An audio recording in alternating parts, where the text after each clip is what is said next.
So guys, welcome to the part 2 of this chapter। और मैंने पिछले पार्ट में आपको बोला था कि एवरेज एटॉमिक मास बताऊंगा क्या होता है। तो इस पार्ट में हमारे पास तीन मेन चीजें हैं। सबसे पहली चीज average atomic mass, percentage composition और एम्पिरिकल फॉर्मूला।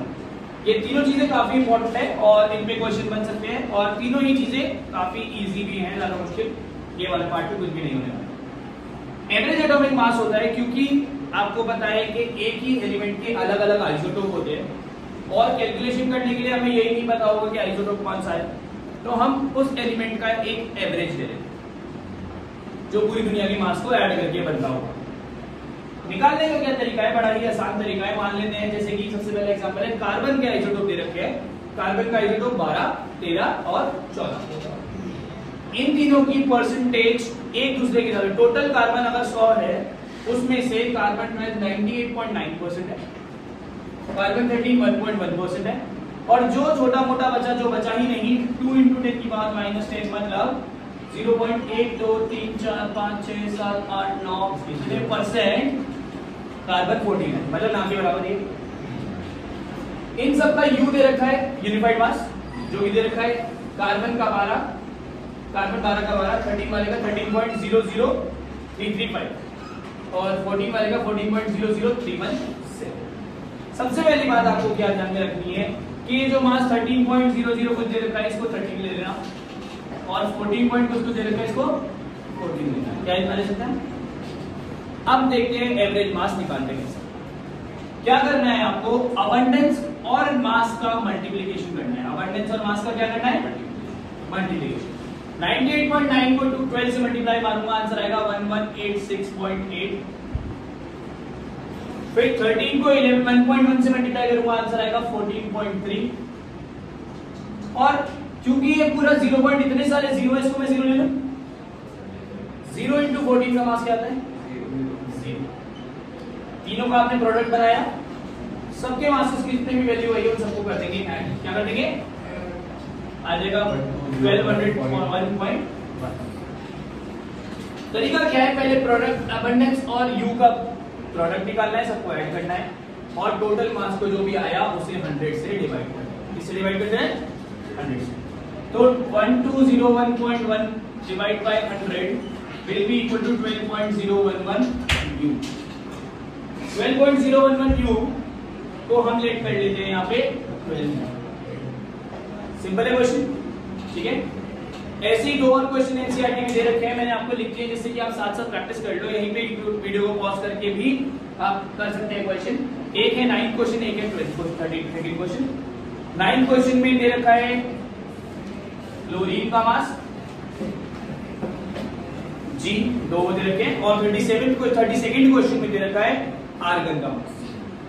आपको याद रखना, जब मास का पॉइंट में होगा उसको आप होल नंबर बना लेना। 13.00335 को 13 लेके जल्दी सॉल्व हो जाएगा, वरना आप यही मल्टीप्लिकेशन करते रह जाओगे, वहां पे कैलकुलेटर तो होगा नहीं। ये है एवरेज एटॉमिक मास। कोई प्रॉब्लम? प्रोडक्ट और यू को मल्टीप्लाई करना है, जो वैल्यूज आई सारी ऐड करके डिवाइड बाय 100, डिवाइड बाय, पक्का? डन। अगली चीज है परसेंटेज कंपोजिशन। एक क्वेश्चन आपको बोल दिया है कि कर लेना, बैक क्वेश्चन नंबर 7 और बैक क्वेश्चन नंबर 2 मैं अभी करा रहा हूं आपको। परसेंटेज कंपोजिशन का मतलब है एक किसी भी कंपाउंड में अलग अलग एलिमेंट्स होते हैं, उनकी अपनी परसेंटेज क्या है। कहने का मतलब इसका फॉर्मूला क्या है? Percentage of element is equal to mass of the element जो उसका है अपॉन टोटल मास इनटू 100%। जैसे Na2SO4 है, क्या है? Na2SO4। Na का मास कितना होता है? आरुष कितना होता है? 23। सल्फर का कितना होता है? 32। तो ऑक्सीजन का कितना है? 4 × 16। तो 46 प्लस 32 इज 78 प्लस 64 कितना हो गया? पता नहीं। 46 32 और 64 10 और 2 12 एक के आया 10 142। Na2SO4 का मास आया 142, ये टोटल मास है। हमें निकालनी है परसेंटेज Na की। किसकी? Na की। तो फॉर्मूला क्या लगाएंगे? Na का मास कितना है? 46 अपॉन 142 142 इंटू 100%। सॉल्व करके आंसर आ जाएगा। सल्फर का निकालेंगे 32 अपॉन 142 इंटू, सॉल्व करके आंसर आ जाएगा। और ऑक्सीजन का निकालेंगे 64 अपॉन 142 इंटू, सिंपल है, बस डिवाइड और मल्टीप्लाई आपको करना है। याद रखना है एक इजी तरीका इसमें क्या हो गया, जब आप सल्फर का 32 का निकाल लोगे तो उसका डबल कर देना 64 का, सिंपल है ना। तो ये निकालोगे इसका डबल कर देना, याद रखो। और सॉल्व करना है आपको, सॉल्व करके रखें। और क्वेश्चन नंबर 7 भी बैक का इसके साथ करेंगे। एक क्वेश्चन मैं करा रहा हूं, एक क्वेश्चन आपको करना है, तभी वो क्वेश्चन आपको रिवाइज हो पाएगा ढंग से, पक्का। एवरेज एटॉमिक मास क्लियर है? कुछ पूछना है देख लो, क्वेश्चन कराऊंगा बाद में। परसेंटेज कंपोजिशन क्लियर है? लास्ट जो हमारा टॉपिक है वो है आज एम्पेरिकल फॉर्मूला। क्या है? Empirical formula. एम्पेरिकल फॉर्मूला के लिए आपको पता है एम्पेरिकल फॉर्मूला क्या होता है? It is the smallest whole number ratio of the elements in a compound. किसी भी कंपाउंड में स्मॉलेस्ट होल नंबर रेशियो जो होता है उसको हम एम्पेरिकल फॉर्मूला कहते हैं। जरूरी नहीं है कि वो फॉर्मूला असली में एग्जिस्ट करे, ये सिर्फ रेशियो है। जैसे कि मॉलिक्यूलर फॉर्मूले की बात करें, यहाँ पे C6H12O6, यहाँ पे 6, 12 और 6 में से कुछ कॉमन है? क्या कॉमन है? 6 कॉमन है।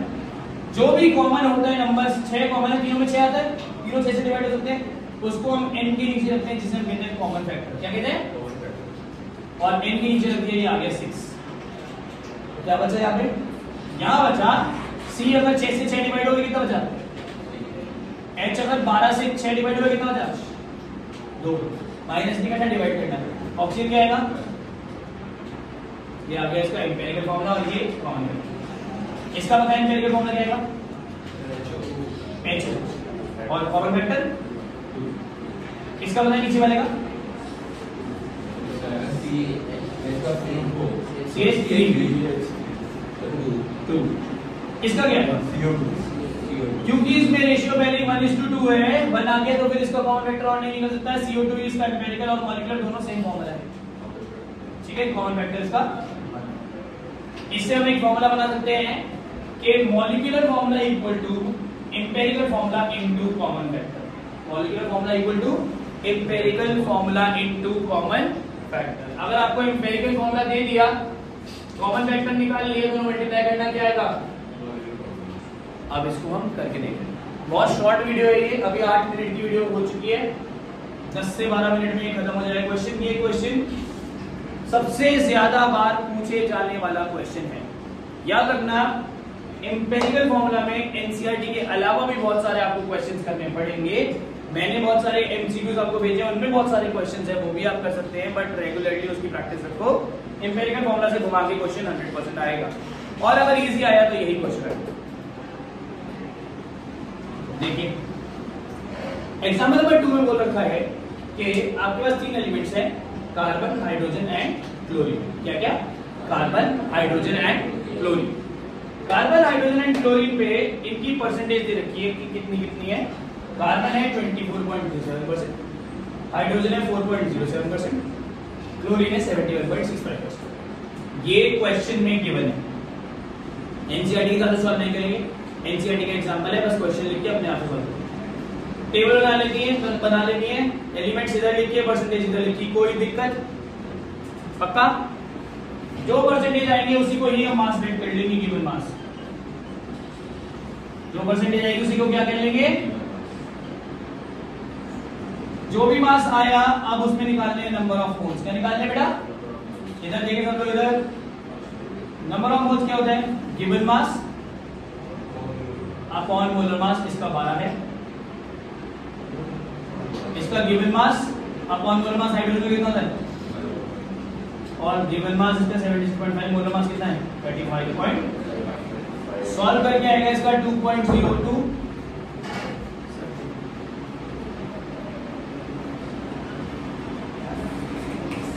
इसको सॉल्व करके आएगा 4.07 और इसको सॉल्व करके आएगा 2.02. जो भी वैल्यू आएगी इसको सिंपलेस्ट रेशियो में डाल देना. इसको किस में डाल देना बेटा? मतलब